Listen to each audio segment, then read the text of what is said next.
आज देव दीपावली का पावन पर्व है। आज गुरु नानक देव जी का भी पवित्र प्रकाश पर्व है। मैं विश्व भर में सभी लोगों को और सभी देशवासियों को इस पावन पर्व पर हार्दिक बधाई देता हूं। ये भी बहुत सुखद है कि 1.5 साल के अंतराल के बाद करतारपुर साहिब कॉरिडोर अब फिर से खुल गया है। साथियों, गुरु नानक जी ने कहा है, बीच दुनिया सेवी कमाइए त दरगिही बेसन पाइए। यानी संसार में सेवा का मार्ग अपनाने से ही जीवन सफल होता है। हमारी सरकार इसी सेवा भावना के साथ देशवासियों का जीवन आसान बनाने में जुटी है। न जाने कितनी पीढ़ियां जिन सपनों को सच होते देखना चाहती थी, भारत आज उन सपनों को पूरा करने का भरपूर प्रयास कर रहा है। साथियों, अपने 5 दशक के सार्वजनिक जीवन में मैंने किसानों की परेशानियों को, उनकी चुनौतियों को बहुत करीब से देखा है, महसूस किया है। इसलिए जब देश ने मुझे 2014 में प्रधानमंत्री के रूप में सेवा का अवसर दिया, तो हमने कृषि विकास, किसान कल्याण को सर्वोच्च प्राथमिकता दी। साथियों,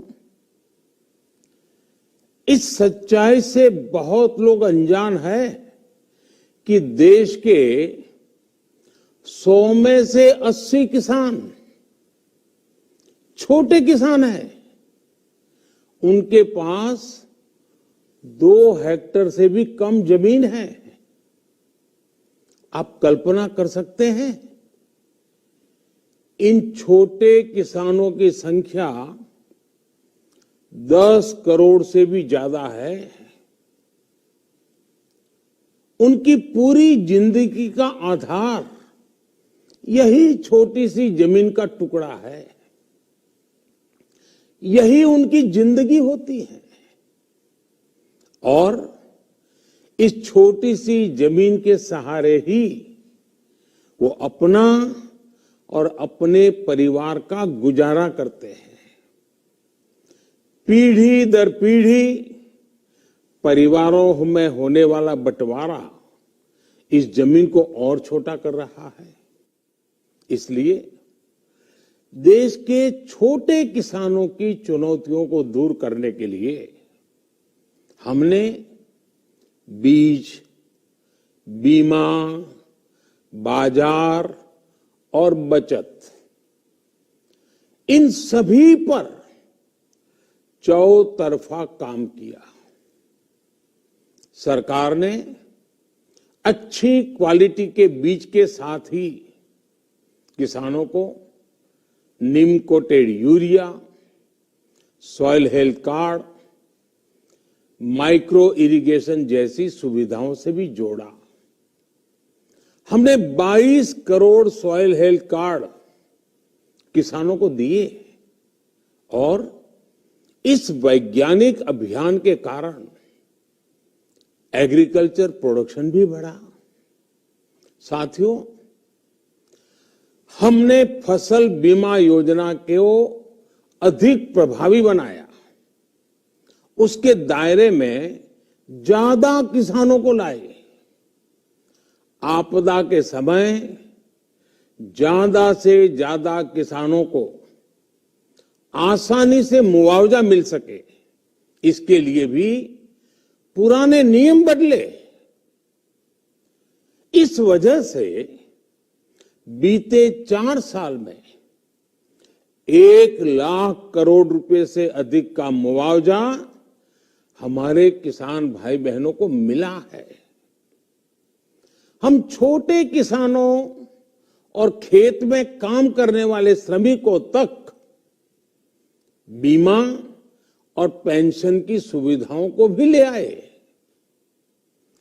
छोटे किसानों की जरूरतों को पूरा करने के लिए सीधे उनके बैंक खातों में 1,62,000 करोड़ रुपए ट्रांसफर किए, सीधे उनके खाते में।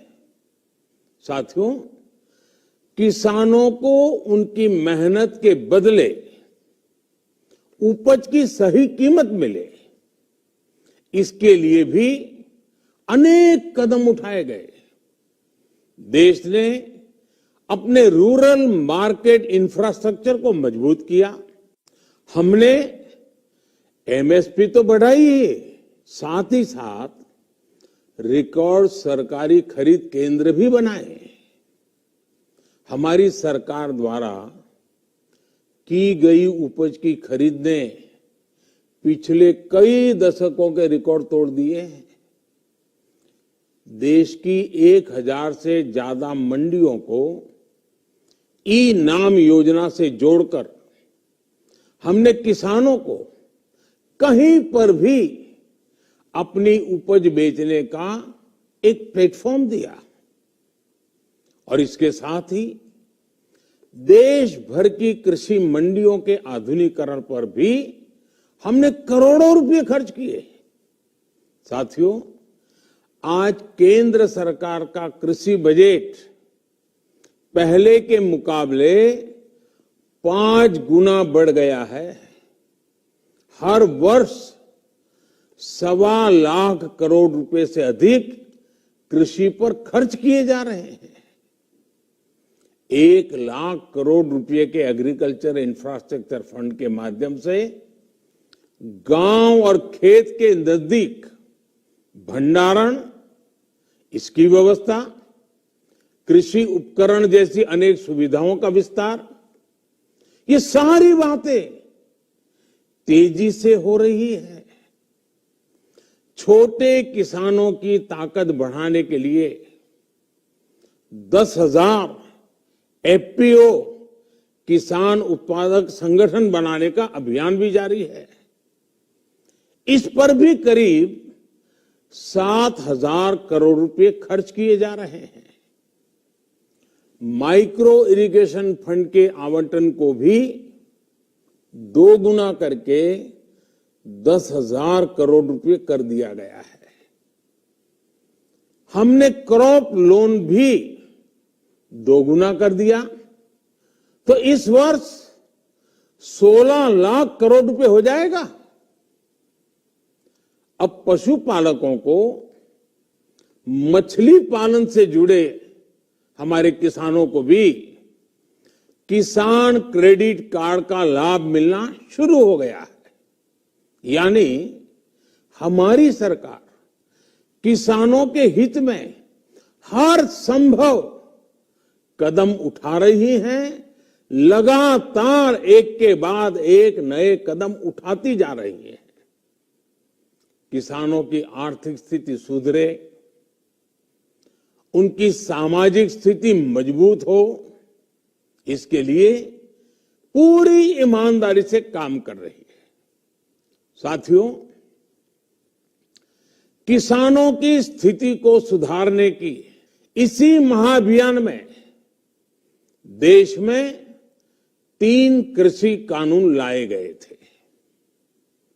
मकसद ये था कि देश के किसानों को, खासकर छोटे किसानों को और ताकत मिले, उन्हें अपनी उपज की सही कीमत और उपज बेचने के लिए ज्यादा से ज्यादा विकल्प मिले।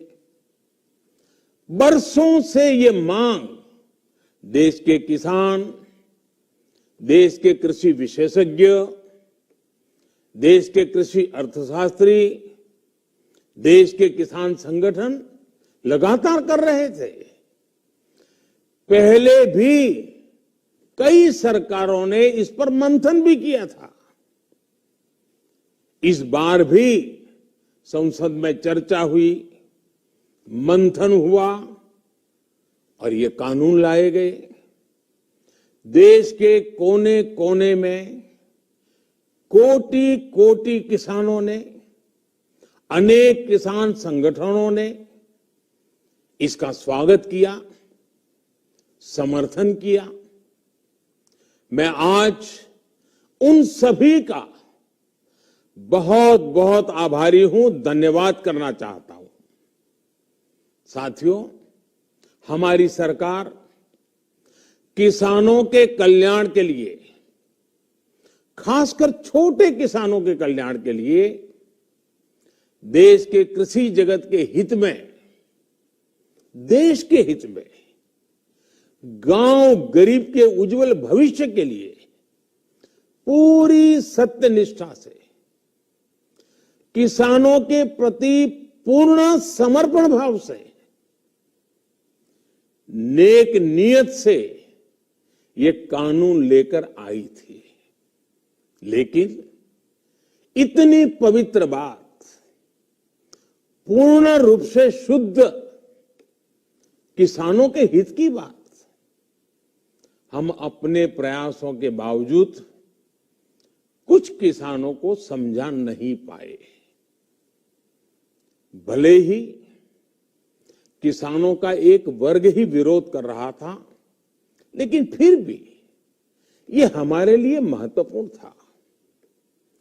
कृषि अर्थशास्त्रियों ने, वैज्ञानिकों ने, प्रगतिशील किसानों ने भी उन्हें कृषि कानूनों के महत्व को समझाने का भरपूर प्रयास भी किया। हम पूरी विनम्रता से, खुले मन से उन्हें समझाते रहे। अनेक माध्यमों से व्यक्तिगत और सामूहिक बातचीत भी लगातार होती रही। हमने किसानों की बातों को, उनके तर्क को समझने में भी कोई कोर कसर बाकी नहीं छोड़ी। कानून के जिन प्रावधानों पर उन्हें ऐतराज था, सरकार उन्हें बदलने के लिए भी तैयार हो गई। 2 साल तक हमने इन कानूनों को सस्पेंड करने का भी प्रस्ताव दिया। इसी दौरान ये विषय माननीय सर्वोच्च न्यायालय के पास भी चला गया। ये सारी बातें देश के सामने है, इसलिए मैं इनके अधिक विस्तार में नहीं जाऊंगा। साथियों, मैं आज देशवासियों से क्षमा मांगते हुए सच्चे मन से और पवित्र हृदय से कहना चाहता हूं कि शायद हमारी तपस्या में ही कोई कमी रही होगी, जिसके कारण दिए के प्रकाश जैसा सत्य कुछ किसान भाइयों को हम समझा नहीं पाए। आज गुरु नानक देव जी का पवित्र प्रकाश पर्व है। ये समय किसी को भी दोष देने का नहीं है। आज मैं आपको, पूरे देश को ये बताने आया हूं कि हमने 3 कृषि कानूनों को वापस लेने का, रिपील करने का निर्णय लिया है। इस महीने के अंत में शुरू होने जा रहे संसद सत्र में, इसी महीने में, हम 3 कृषि कानूनों को रिपील करने की संवैधानिक प्रक्रिया को पूरा कर देंगे। साथियों, मैं आज अपने सभी आंदोलनरत किसान साथियों से आग्रह कर रहा हूं, आज गुरु पर्व का पवित्र दिन है। अब आप अपने अपने घर लौटे, अपने खेत में लौटे, अपने परिवार के बीच लौटे, आइए एक नई शुरुआत करते हैं, नए सिरे से आगे बढ़ते हैं। साथियों, आज ही सरकार ने कृषि क्षेत्र से जुड़ा एक और अहम फैसला लिया है। जीरो बजट खेती यानी प्राकृतिक खेती को बढ़ावा देने के लिए देश की बदलती आवश्यकताओं को ध्यान में रखकर क्रॉप पैटर्न को वैज्ञानिक तरीके से बदलने के लिए एमएसपी को और अधिक प्रभावी और पारदर्शी बनाने के लिए ऐसे सभी विषयों पर भविष्य को ध्यान में रखते हुए निर्णय लेने के लिए एक कमेटी का गठन किया जाएगा। इस कमेटी में केंद्र सरकार, राज्य सरकारों के प्रतिनिधि होंगे, किसान होंगे, कृषि वैज्ञानिक होंगे, कृषि अर्थशास्त्री होंगे। साथियों, हमारी सरकार किसानों के हित में काम करती रही है और आगे भी करती रहेगी। मैं गुरु गोविंद सिंह जी की भावना में अपनी बात समाप्त करूंगा। देहि शिवावर मोहे इहे, शुभ कर्मन ते कबहू न टरो। हे देवी, मुझे ये वर दीजिए कि मैं शुभ कर्म करने से कभी पीछे ना हटूं। जो किया किसानों के लिए किया, जो कर रहा हूं देश के लिए कर रहा हूं। आप सभी के आशीर्वाद से मैंने मेहनत में पहले भी कोई कमी नहीं की थी। आज मैं आपको विश्वास दिलाता हूं कि अब और ज्यादा मेहनत करूंगा ताकि आपके सपने साकार हो सके, देश के सपने साकार हो सके। आपका बहुत बहुत धन्यवाद। नमस्कार। देश दुनिया की ताजा तरीन खबरों से रूबरू होने के लिए सब्सक्राइब कीजिए आपका अपना चैनल NDTV भारत।